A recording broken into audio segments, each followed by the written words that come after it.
দেখো দেখা যাচ্ছে, এটাতে পানি দেখা যাচ্ছে, বলো। এই যে পানি নড়তেছে, দেখছো? হ্যাঁ। এইবার এটারে আমি ঘোরাবো, দেখো। ঠিক আছে, আমার এখানে ধরো বেড টেড আছে, হ্যাঁ, ঘোরাইলে তো পানি পড়ে যাবে। তো দেখো আমি তোমার গ্যারান্টি দিয়ে বলতেছি পানি পড়বে না, গ্যারান্টি দিয়ে বলতেছি পানি পড়বে না। দেখো আমি ধরে ঘোরাবো এবার, এই যে এভাবে ঘোরাবো এবার, দেখো, দেখো পানি পড়তেছে, ছিঁড়ে গেছে। আয় হ্যাঁ, দেখাইতে পারলাম না।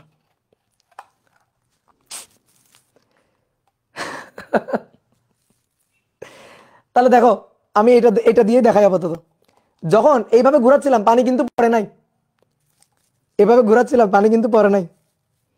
বিয়ে করি নাই, বুঝছো? বিয়ে করলে বউ এখন আমার ধৈরা এমন মায়ের দিত।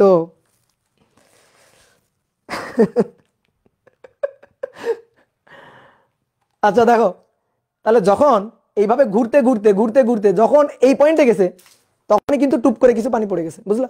এখানে দেখেন, মানে এখানে যখন সুতায় ঢিল পড়ে গেছে, তখনই কিন্তু টুপ করে কিছু পানি পড়ে গেছে, বুঝলা? তাহলে এই হচ্ছে ঘটনা। তাহলে তুমি একটু শক্তপোক্ত নিয়ে যদি প্র্যাকটিস করো, বাসায় শক্তপোক্ত জিনিস নিয়ে প্র্যাকটিস করো, আমার মতো এরকম দুর্ঘটনা ঘটেও না। কি ক্লিয়ার বলো?